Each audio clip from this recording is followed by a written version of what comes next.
పార్టీకి కేసీఆర్ మా నాయకుడు. కేసీఆర్ నిర్ణయాన్ని ఎప్పుడూ శిరసావహిస్తాం. మాజీ మంత్రి హరీష్ రావు. ఘనంగా శ్రీకాళహస్తీశ్వర ఆలయంలో కాల భైరవుడి అభిషేక సేవలు. అధిక సంఖ్యలో పాల్గొన్న భక్తులు. నూతన ఆర్టీఐ కమిషనర్ల పదవి స్వీకార ప్రమాణం. పాల్గొన్న ముఖ్యమంత్రి రేవంత్ రెడ్డి. వైసీపీ కేంద్ర కార్యాలయంలో పార్టీ మహిళా విభాగం రాష్ట్ర స్థాయి సమావేశం. వైసీపీ ఇబ్బంది పెడుతున్న కూటమి ప్రభుత్వంపై యుద్ధానికి సిద్ధమన్న మహిళా నేత. ఘనంగా ముగిసిన శ్రీ తాతయ్యగుంట గంగమ్మ జాతర వేడుక. అమ్మవారి చెంప తొలగింపు కార్యక్రమంతో ముగింపు. మహారాష్ట్ర ఛత్తీస్గఢ్ లో భారీ ఎన్కౌంటర్. 30 మంది మావోలు హతం.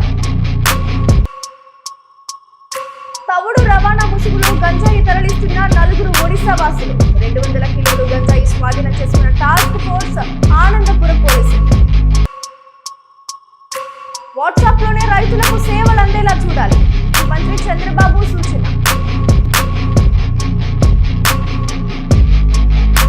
తాను పార్టీ మారుతున్నట్లు సోషల్ మీడియాలో వస్తున్న వార్తలపై స్పందించారు మాజీ మంత్రి ఎమ్మెల్యే హరీష్ రావు. నేను ఇప్పటికే చాలా సార్లు చెప్పాను. ఎన్నిసార్లు అడిగినా ఇదే చెప్తాను. కేసీఆర్ గారు మా అధ్యక్షుడు. ఆయన చెప్పింది నేను తూచా తప్పకుండా పాటిస్తాను. కేటీఆర్ గారికి నాయకత్వం అప్పగిస్తే నేను తప్పకుండా స్వాగతిస్తా అన్నారు. ఒక కార్యకర్తగా పార్టీ నిర్ణయాన్ని, కేసీఆర్ నిర్ణయాన్ని ఎప్పుడూ శిరసావహిస్తాను అన్నారు మాజీ మంత్రి ఎమ్మెల్యే హరీష్ రావు.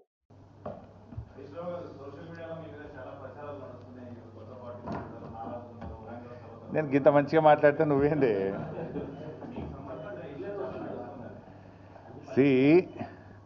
సోషల్ మీడియాలో వచ్చిన వార్తల మీద ట్విట్టర్లో నేను అదే రోజు ఖండించిన. 1, 2 చివరికి మా నాయకులు దాసోజు శ్రవణ్ గారు, ఎర్రోల శ్రీనివాస్ గారికి చెప్పి పోలీస్ స్టేషన్లో కంప్లైంట్ కూడా ఇచ్చి ఆ కంప్లైంట్ను కూడా నా ట్విట్టర్లో పోస్ట్ చేసి ఇటువంటి ఫేక్ ప్రచారం నమ్మొద్దని, తక్షణమే డీజీపీ గారు వీళ్ళ మీద చర్యలు తీసుకోవాలని చెప్పి కూడా నేను రాష్ట్ర డీజీపీ గారిని కోరిన విషయం కూడా మీ అందరికి తెలిసిందే కదా. ఏం రగ్గారు?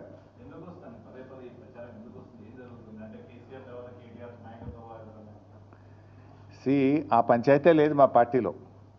నేను చాలాసార్లు కూడా చెప్పాను, మీరందరూ కూడా చూసింటారు. ఒక్కసారి కాదు, కొన్ని 100ల సార్లు చెప్పి ఉంటాను.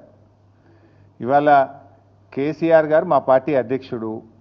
ఆయన యొక్క ఆదేశాలను తూచా తప్పకుండా పాటించే ఒక క్రమశిక్షణ కలిగిన కార్యకర్త హరీష్ రావు అని చెప్పిన. ఇది బహుశా 100ల సభల్లో చెప్పిన, టీవీ డిస్కషన్స్లో చెప్పిన, ప్రెస్ మీట్లలో చెప్పిన, చిట్చాట్లో చెప్పిన, అనేక సందర్భాల్లో కూడా చెప్పిన. సో మీరు అన్నట్టు కేటీఆర్ గారికి నాయకత్వం అప్పచెప్తే స్వాగతిస్తాను. డెఫినెట్గా ఐ కోఆపరేట్. ఒక కార్యకర్తగా హరీష్ రావు పార్టీ నిర్ణయాన్ని, కేసీఆర్ నిర్ణయాన్ని ఎప్పుడైనా శిరసా వహిస్తాడు తప్ప గీత దాటే వ్యక్తి కాదు. ఇది నా 25 ఏళ్ల రాజకీయ ప్రస్థానం చూపిస్తుంది. 25 ఏళ్ళ నుంచి నేను బీఆర్ఎస్ పార్టీలో ఉన్నాను. పార్టీ జెండా పుట్టుక నుంచి ఈ రోజు వరకు కేసీఆర్ గారి అడుగుజాడల్లో వారి సూచనలకు అనుగుణంగా పనిచేసేటువంటి ఒక కార్యకర్తగా హరీష్ రావు పనిచేసిండు, రేపు కూడా చేస్తాడు. Thank you. శ్రీకాళహస్తీశ్వర ఆలయంలో కాల భైరవుడికి అభిషేక పూజలు ఘనంగా నిర్వహించారు. కాల భైరవ అనుగ్రహంతో సకల దోషాలు తొలగించుకునేందుకు భక్తులు కాల భైరవ స్వామికి అభిషేకాలు చేయించారు. కార్యక్రమంలో అధిక సంఖ్యలో భక్తులు పాల్గొని పూజలు జరిపించుకున్నారు.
నియమితులైన కమిషనర్లతో పదవి స్వీకార ప్రమాణ కార్యక్రమంలో పాల్గొన్నారు ముఖ్యమంత్రి రేవంత్ రెడ్డి.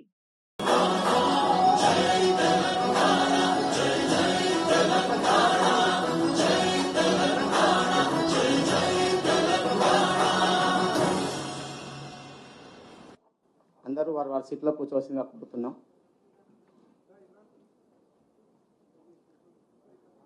ముందుగా రాష్ట్ర సమాచార కమిషనర్లుగా నియమితులైనటువంటి వారికి సంబంధించినటువంటి నోటిఫికేషన్ని అందరికీ వినిపించవలసిందిగా గౌరవ సెక్రటరీ గారు, స్పెషల్ చీఫ్ సెక్రటరీ గారు శ్రీ బెన్హర్ దత్ ఏకా ఐఏఎస్ గారిని కోరుతున్నాం.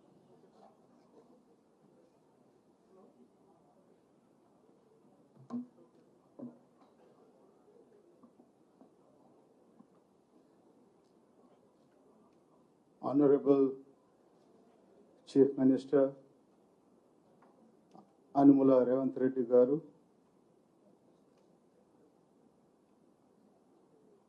Chief Information Commissioner Garu, CS Garu, DG Garu, మీ అందరికీ నా తరఫున నమస్కారం. With kind permission, now I would read out the notification issued by government in GMS number 111 dated 12th May 2025. In exercise of the powers conferred by subsection 3 of section 15 of the Right to Information Act 2005, the Governor of Telangana is pleased to appoint the following persons as State Information Commissioners in Telangana Information Commission from the date of assumption of office. Sri P.V. Srinivas Rao, Srimati Mohsina Parveen, Sri Deshala Bhupal, Sri Boreddy Ayodhya Reddy. The State Information Commissioners shall hold the office for 3 years from the date on which she enters upon his office or till she attains the age of 65 years, whichever is earlier. The terms and conditions of her service shall be as specified in section 16 of the Right to Information Act 2005 as amended in 2019. Now I request our Honorable Chief Information Commissioner to administer the oath of office. I request first Sri P.V. Srinivas Rao to come to the dais for taking the oath.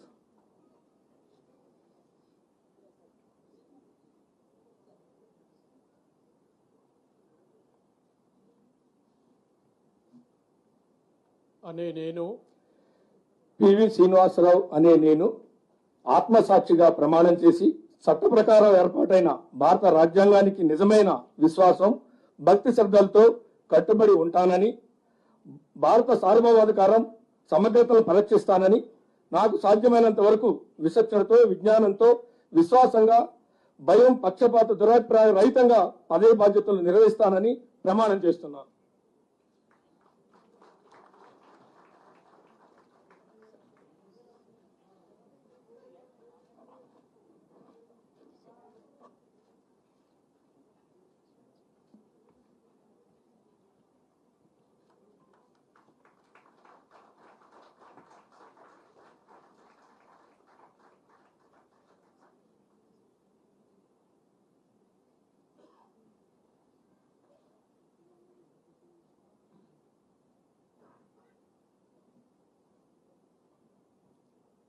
Now I request Srimati Mohsina Parveen to come and take oath.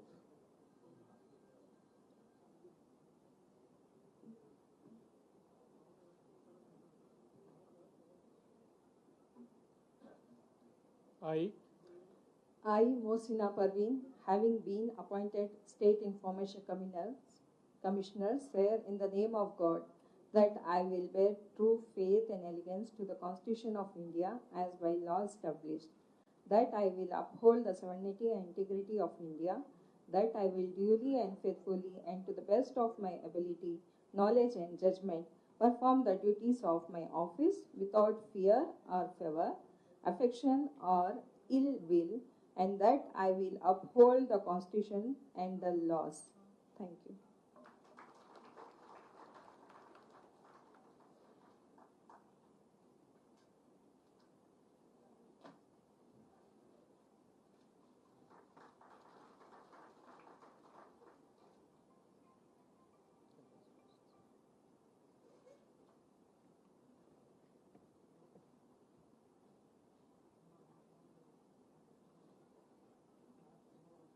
Now I request Sri Deshala Bhupal to come to the podium for taking oath.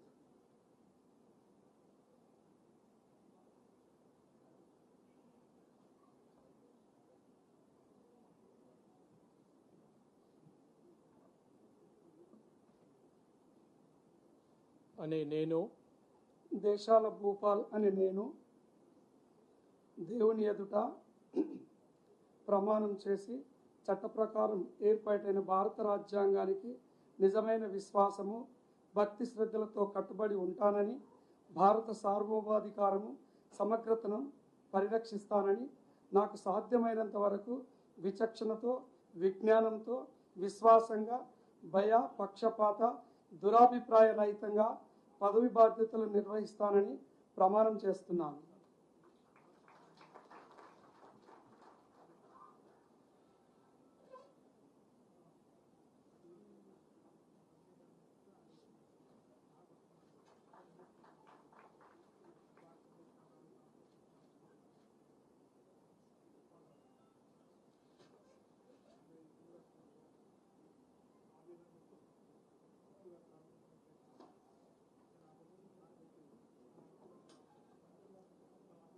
Now I request Sri Bo Reddy Ayodhya Reddy to come to the dais. I request Sesi Garu to administer oath.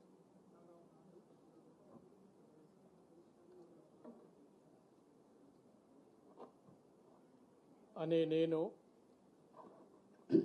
రాష్ట్ర సమాచార కమిషనర్గా నియమితులైన బోరెడ్డి అయోధ్య రెడ్డి అనే నేను దేవుని సాక్షిగా ప్రమాణం చేసి చట్ట ప్రకారం ఏర్పాటైన భారత రాజ్యాంగానికి నిజమైన విశ్వాసం భక్తి శ్రద్ధలతో కట్టుబడి ఉంటానని, భారత సార్వభౌమాధికారం సమగ్రతలను పరిరక్షిస్తానని, నాకు సాధ్యమైనంత వరకు విచక్షణతో విజ్ఞానంతో విశ్వాసంగా భయ పక్షపాత దురభిప్రాయ రహితంగా పదవీ బాధ్యతలు నిర్వహిస్తానని ప్రమాణం చేస్తున్నాను. Thank you.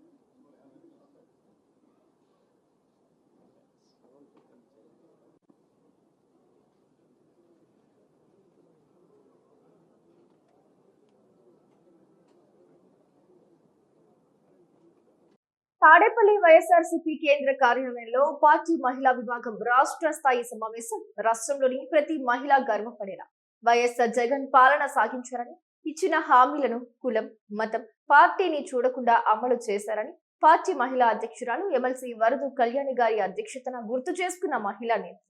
ఇక సమావేశానికి పార్టీ రాష్ట్ర కోఆర్డినేటర్ సజ్జల రామకృష్ణారెడ్డి, అనుబంధ విభాగాల ఇన్ఛార్జ్ చెవిరెడ్డి భాస్కర్ రెడ్డి, మాజీ మంత్రులు ఆర్కే రోజా, తానేటి వనిత, ఎమ్మెల్సీలు కల్పలత రెడ్డి, అప్పిరెడ్డి, జడ్పీ చైర్పర్సన్లు, మాజీ మేయర్లు, మహిళా విభాగం నాయకులు హాజరయ్యారు.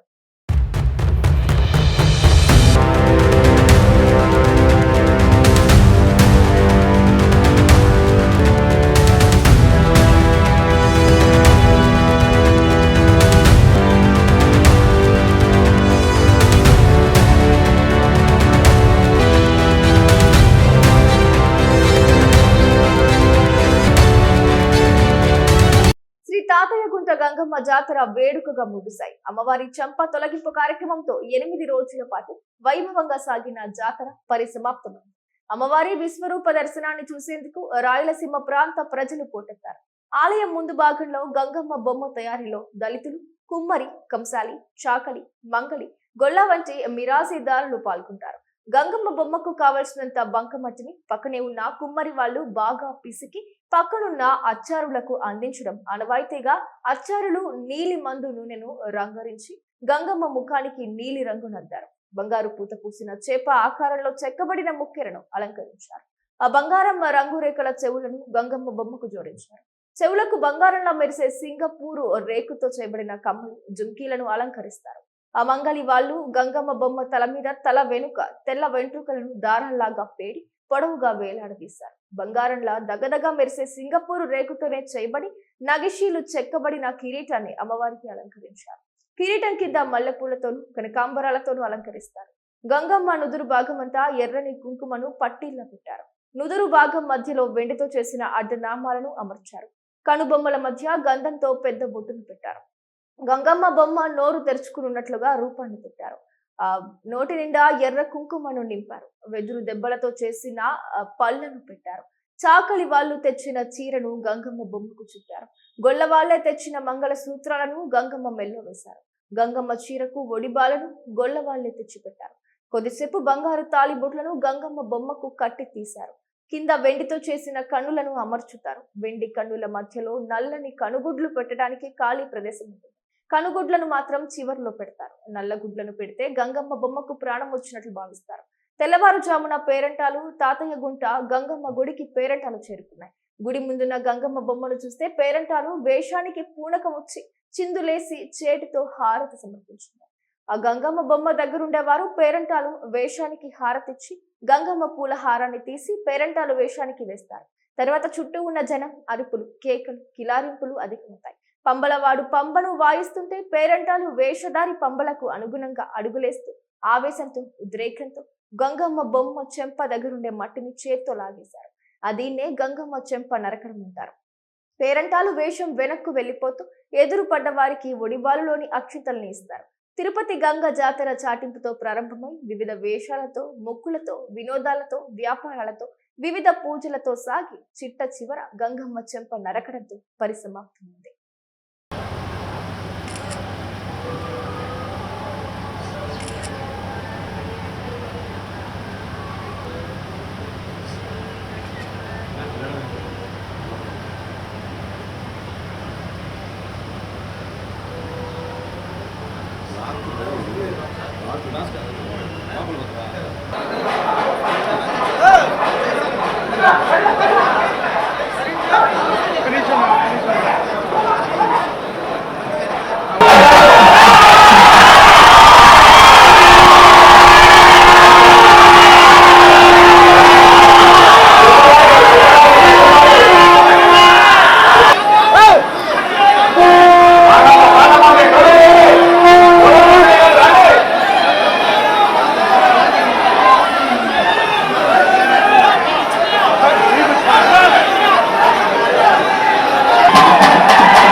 ఇటు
గంజాయి విక్రయించే 4 యువకులను అరెస్టు చేశారు పోలీసులు. వారి వద్ద నుండి 2 కేజీల గంజాయి స్వాధీనం చేసుకున్నారు. అరెస్టు చేసిన వారిలో A1 శ్రీకాళహస్తి దర్గామిట్ట వీధికి చెందిన షేక్ మహబూబ్ బాష్, A2 కేవీవీపురం మండలం రాగికుంట గ్రామానికి చెందిన కంచి చైతన్య, A3 తిరుపతి సత్యనారాయణపురంకు చెందిన ఆదం వెంకట సాయి ప్రతాప్ రెడ్డి, A4 తిరుపతి రూరల్ మండలం తిమ్నాయుడుపాలెంకు చెందిన మంగళం జోసెఫ్ గా గుర్తింపు. బొంతలమ్మ గుడి వద్ద గంజాయిని విక్రయిస్తున్నట్లు సమాచారం అందడంతో అలిపిరి సిఐ రామకిషోర్, ఐసై నాగార్జునరెడ్డి సిబ్బందితో దాడి చేసి 4 అరెస్టు చేశారు. అరెస్టు కాబడిన 4 రిమాండ్కు తరలిస్తున్నట్లు అలిపిరి సిఐ రామకిషోర్ తెలిపారు.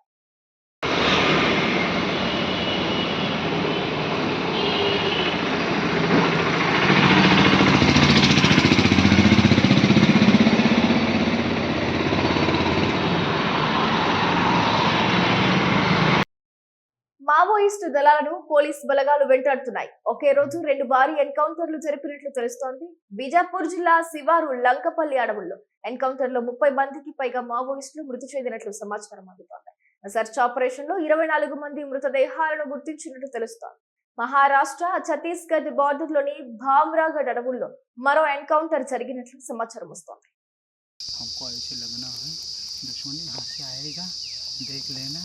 कोई गलती से इधर उधर मत जब जाना है तब देख लेना. తవుడు రవాణా ముసుగులో గంజాయి తరలిస్తున్న 4 ఒడిశా వాసులను టాస్క్ ఫోర్స్ ఆనందపురం పోలీసులు సంయుక్తంగా పట్టుకున్నారు. వారి నుంచి 200 కిలోల గంజాయిని స్వాధీనం చేసుకున్నారు. వాహనంలో గంజాయి రవాణా అవుతున్నట్లు టాస్క్ ఫోర్స్ పోలీసులకు సమాచారం అందడంతో ఆనందపురం పోలీసుల సహకారంతో బోయిపాలెం జంక్షన్ వద్ద వాహనాలు తనిఖీలు చేశారు. ఈ క్రమంలో బొలెరోలో చూడగా తవుడు బస్తాలు కనిపించాయి. అయితే అనుమానంతో లోడును క్షుణ్ణంగా తనిఖీ చేయగా 4 బస్తాల్లో 40 గంజాయి ప్యాకెట్లు కనిపించాయి. వాటిని తూకం వేయగా 200 కిలోలు ఉన్నట్లు డీసీపీ 1 అజితా వేజెంట్ల వివరించారు. ఆ బొలెరో వాహనంలో ఉన్న 3 పాటు బైక్ మీద పైలట్ గా వచ్చిన వ్యక్తిని అదుపులోకి తీసుకుని విచారించగా ఒడిశాలోని కొల్హాపూర్ జిల్లా నుంచి గంజాయిని విశాఖ తరలిస్తున్నట్లు తేలిందన్నారు. వారి నుంచి బొలెరో వాహనంతో పాటు ద్విచక్ర వాహనం, 3 సెల్ ఫోన్లు స్వాధీనం చేసుకున్నామన్నారు.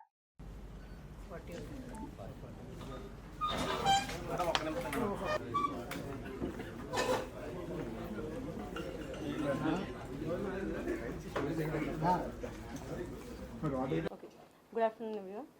So, Anandapuram police station limits lo Boyapalem junction దగ్గర మనం గాంజా సీజర్ జరిగింది. సో దాని గురించి చెప్పడానికని ఈరోజు ప్రెస్ మీట్ పిలవడం జరిగింది.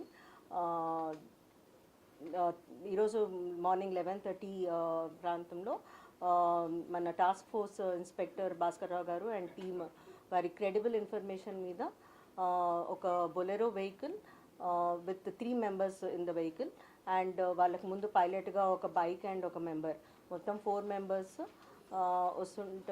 రావటం జరిగింది. అక్కడికి బోయపాలెం జంక్షన్ దగ్గర వాళ్ళని ఇంటర్సెప్ట్ చేసి మన local Anandapuram inspector Vasunaidu and team వీళ్ళందరూ కలిసి వాళ్ళని అక్కడ అప్రహెండ్ చేయడం జరిగింది. అక్కడ బొలెరో వెహికల్లో రైస్ హస్క్లో తో పాటు ఈ 5 kg గాంజా ప్యాకెట్స్, మొత్తం 40 ప్యాకెట్స్ దొరికినాయి మనకి. సో మొత్తం 200 kgs విలువ కలిగిన గాంజాని మనం ఇచ్చేసాము, సీజర్ చేయడం జరిగింది. అండ్ మొత్తం 4 అక్యూజ్డ్ ఉన్నారు. అందరూ పాడువా విలేజ్ కోరాపుట్ డిస్ట్రిక్ట్కి చెందిన వాళ్ళు. అందరూ మనం అప్రహెండ్ చేయడం జరిగింది. అండ్ దీనికి forward linkages and backward linkages ఇప్పుడు ఎస్టాబ్లిష్ చేయడం జరుగుతుంది. ఫర్దర్ ఇన్వెస్టిగేషన్ కొనసాగుతుంది. శాసన మండలి deputy chairman Mayana Zakia ఖానా BJP రాష్ట్ర కార్యాలయం చేరుకుని బీజేపీ రాష్ట్ర అధ్యక్షురాలు దగ్గుబాటి పురంధేశ్వరితో భేటీ అయ్యారు. బీజేపీ రాష్ట్ర అధ్యక్షురాలు దగ్గుబాటి పురంధేశ్వరి కాషాయ కండువా కప్పి పార్టీలోకి జకియాను ఆహ్వానించారు. రాష్ట్ర మంత్రి Y Satyakumar Yadav, MLA doctor Partha Sarathi, BJP రాష్ట్ర కార్యదర్శి నాగోతు రమేష్ నాయుడు, ఎస్సీ మోర్చా రాష్ట్ర అధ్యక్షుడు గుడిసె దేవానంద్, కిసాన్ మోర్చా రాష్ట్ర అధ్యక్షుడు చిగురుపాటి కుమారస్వామి, ఆర్టీసీ చైర్మన్ సురేష్ రెడ్డి తదితరులు వేదిక మీద ఉండగా జకియా పార్టీలో చేరారు.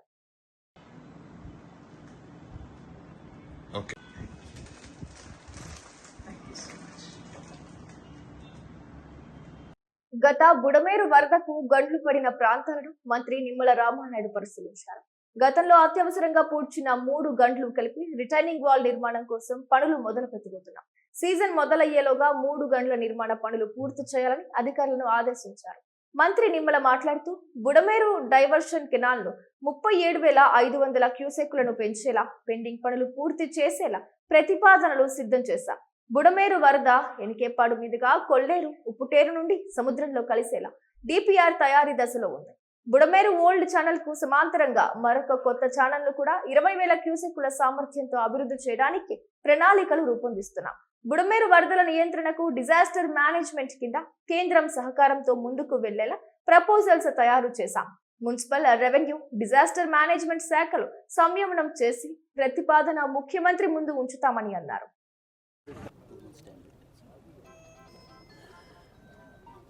పాత్రికేయ మిత్రులందరికీ కూడా నమస్కారాలు తెలియజేసుకుంటూ, బెజవాడ దుఃఖదాయినిగా ఉన్నటువంటి బుడమేరు ఏదైతే ఉందో, మొన్న వర్షాకాలంలో పడినటువంటి 3 గంటలు ఏదైతే విజయవాడను ముంచెత్తినటువంటి పరిస్థితిని దృష్టిలో పెట్టుకుని ఆ రోజు యుద్ధ ప్రాతిపదికన ఈ యొక్క బుడమేరు 3 గంటలను కూడా ఆ రోజు పూర్తి చేసిన విషయం మీ అందరికీ తెలుసు. అయితే ఆ రోజు తాత్కాలికమైనటువంటి ప్రాతిపదికన, యుద్ధ ప్రాతిపదికన విజయవాడ ముంపుని నుంచి రక్షించాలనేటువంటి ఉద్దేశంతో ఆ రోజు వర్షాల్లో ఆ రోజు చేసినటువంటి పనిని పర్మనెంట్గా, ఎందుకంటే ఏదైతే ఇప్పుడు 3 గళ్ళు ఏవైతే బుడమేరుకు పడ్డాయో మొన్నటి సంవత్సరమనే కాదు గతంలో కూడా ఎప్పుడు ఫ్లడ్ వచ్చినా కూడా ఇక్కడే గండ్లు పడుతూ ఉన్నాయి గతంలో కూడా.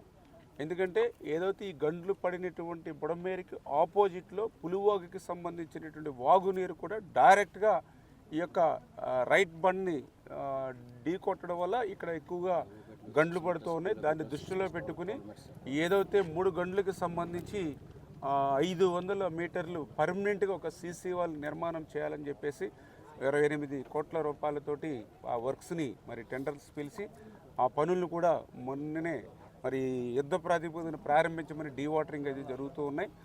ఖచ్చితంగా ఇప్పుడు అధికారులకు అదేవిధంగా ఏజెన్సీలకు కూడా చాలా క్లియర్గా చెప్పడం జరిగింది. రేపు జూన్ మరి 10వ తారీఖు కల్లా మినిమం సేఫ్టీ లైన్కైనా సరే మీరు ఈ వాల్ని తీసుకుని రావాలి. ఎందుకంటే మాన్సూన్స్ కూడా ఎర్లీగా వస్తాయని చెప్తూ ఉన్నాడు. అంచేత దానికి అనుగుణంగా ఇప్పుడు ఒక యూనిట్ మాత్రమే పనిచేస్తుంది. ఒక యూనిట్ కాదు, మీరు 3 యూనిట్లు పెట్టుకోండి, 3 షిఫ్ట్లు పెట్టుకోండి. ఖచ్చితంగా రేపు జూన్ 10వ తారీఖు కల్లా ఒక 3 మీటర్స్ వాల్ సేఫ్టీ లైన్లోకి ఖచ్చితంగా తీసుకురావాలని చెప్పేసి ఏజెన్సీకి అధికారులకు కూడా తగినటువంటి ఆదేశాలు ఇవ్వడం జరిగిందని చెప్పి తెలియజేసుకుంటూ, ఈ పనుల్ని మన ఎమ్మెల్యే వసంత కృష్ణ ప్రసాద్ గారు అదేవిధంగా ఇక్కడ ఉన్నటువంటి నాయకులు అధికారులతో కూడా సమన్వయం చేసుకుని ఈ వర్క్స్ను కూడా మరి స్పీడప్ చేస్తామని చెప్పి తెలియజేసుకుంటూ, అదేవిధంగా ఇంకా బుడమేరుకి శాశ్వత ప్రాతిపదికను కూడా మరి వరద ముంపు నుంచి మరి విజయవాడను రక్షించవలసిన అవసరం ఉంది. దానిలో భాగంగానే మరి వెలగలేరు రెగ్యులేటర్ దగ్గర నుంచి ఏదైతే మరి ఓల్డ్ ఛానల్ ఏదైతే ఉందో ఎనికేపాడు యూటీ వరకు ఆ ఓల్డ్ ఛానల్ కూడా డెవలప్ చేయడానికి, అదేవిధంగా ఎలగలేరు రెగ్యులేటర్ నుంచి ఓల్డ్ ఛానల్కి సమాంతరంగా పాత కాలువ అది డెవలప్ చేసి తద్వారా ఒక 20,000 25,000 క్యూసెక్కుల నీరు ఆ యొక్క ఎనికేపాడు యూటీ నుంచి కొల్లేరుకి తీసుకెళ్లేటువంటి విధంగా కూడా ఒక ప్రతిపాదనలు ఆ ల్యాండ్ ఈక్వేషన్ అన్నీ కూడా చేయడం జరుగుతుంది. అదేవిధంగా ఏదైతే బుడమేరు ఈ డైవర్షన్ ఛానల్ ఏదైతే ఉందో ఇది కూడా 37,500 తీసుకెళ్లేటువంటి విధానంలో బ్యాలెన్స్ వర్క్లు ఏవైతే ఉన్నాయో వాటిని కూడా మరి ఎస్టిమేషన్ చేసుకుని మరి ఇవన్నీ కూడా మరి తయారు చేసుకునేటువంటి డిపిఆర్ని అంతా కూడా ముఖ్యమంత్రి గారి దృష్టిలోని వారం రోజుల్లోనే పెట్టి రాష్ట్ర ఆర్థిక పరిస్థితి దృష్ట్యా, ఎందుకంటే దగ్గర ఒక 6,000 నుంచి 8,000 కోట్ల రూపాయల వరకు ఈ వర్క్స్ అన్నిటికీ అయ్యేటువంటి పరిస్థితి ఉంది. కాబట్టి ఇది కేంద్ర ప్రభుత్వం సహకారంతో డిజాస్టర్ మేనేజ్మెంట్ నుంచి మరి ఈ పనులు చేపట్టాలనే ఉద్దేశంతో ఈ యొక్క డిపిఆర్ని కూడా పూర్తి స్థాయిలో ఒక 4 రోజుల్లోనే తయారు చేసి ముఖ్యమంత్రి గారి దృష్టికి కూడా తీసుకెళ్లి కేంద్రం సాయంతో ఈ పనులు పూర్తి చేయడానికి పనిచేస్తామని చెప్పి మీ ద్వారా అందరికి కూడా తెలియజేసుకుంటాను. రైతులకు ఉపయోగపడేలా వాట్సాప్ లోని అన్ని సేవలు అందించేలా అప్లికేషన్ తయారు చేయాలని సూచించిన ముఖ్యమంత్రి చంద్రబాబు. ఏ సబ్జెక్ట్ ఏం చేశారు? సార్ వాట్సాప్లో చాట్ బోట్ నాకు ఉన్నటువంటి లిమిటెడ్ నాలెడ్జ్తో కోడింగ్తో చాట్ బోట్ ఒకటి తయారు చేశాం సార్. అందులో ఫార్మరు మీరు ఎలా అయితే ఇన్నోవేటివ్ థాట్ మన మిత్ర తీసుకొచ్చారో సార్, హాయ్ అనే మెసేజ్ పెట్టేస్తే అతనికి అవైలబుల్ రిసోర్సెస్. ఇప్పుడు మన మిత్రులను పెట్టారా లేదంటే వేరే? లేదు సార్, మేము రిక్వెస్ట్ చేస్తున్నాం సార్ గవర్నమెంట్ని ఇంటిగ్రేట్ చేస్తే నిజంగా very helpful to the farmers. You take it up with మన Mitra RTGS, immediately they will do it. Sure sir, sure sir. Okay. And zero cost sir, ఫార్మర్కి వెరీ హెల్ప్ఫుల్ సార్ నిజంగా. అదే ఏమేమి చేస్తున్నారు దీంట్లో సార్? డిపార్ట్మెంటల్ యాక్టివిటీస్ అన్ని కూడా include చేయొచ్చు సార్. అంటే డిపార్ట్మెంట్ లో స్కీమ్స్ ఏమున్నాయో మనము రైతుకి టెలికాస్ట్ చేయొచ్చు సార్. మనం అందులో ఒక 10-15 పాయింట్ ఉంటుంది సార్. ఒకటైతేనేమో యానిమల్ నమ్ముకోవాలి, 2 అయితేనేమో కొనుక్కోవాలి, 3 అయితేనేమో డిపార్ట్మెంటల్ యాక్టివిటీస్, 4 అయితే కన్సల్టేషన్. మీరు డిఫరెంట్ యాప్స్ కూడా స్టడీ చేశారా? ఏం చేయలేదు సార్. ఓన్లీ నేనేమంటున్నానంటే నువ్వు కూడా డిఫరెంట్ యాప్ స్టడీ చేస్తే. Yes sir. ఇప్పుడు మార్కెట్లో అనిమల్స్ ఈ ఆక్షన్ కూడా ఉన్నాయి. అవును సార్. హిస్టరీ కూడా డెవలప్ చేస్తున్నారు, క్రెడిబిలిటీ కూడా వస్తా ఉంది. అవి కూడా మీరు చూస్తే విచ్ ఈస్ బెటర్ అని, కాస్ట్ అండ్ ఆల్సో పర్ఫెక్షన్. అది మీరు అడాప్ట్ చేస్తే ఈ లింక్ కి, then it will be easy. Definitely sir, thank you for it. లేకుంటే అదర్వైజ్ మీరు చేసే పనులన్నీ మళ్ళీ మీరు చేయాలంటే చేయలేరు, గ్యాప్స్ వస్తాయి. First of all existing apps అన్ని స్టడీ చేయండి మార్కెట్లో ఉంటుంది. దెన్ ఆప్షన్ స్టడీ చేసినా మీరు అడాప్ట్ చేసుకోండి. దెన్ ఇన్నోవేషన్ గ్యాప్స్కి వెళ్ళండి, అప్పుడు ఈజీ అవుతుంది. Okay, good luck. ఇవి ఇప్పటి వరకు ఉన్న అప్డేట్స్. మరో బులెటిన్ లో మళ్ళీ కలుద్దాం. అంతవరకు చూస్తూనే ఉండండి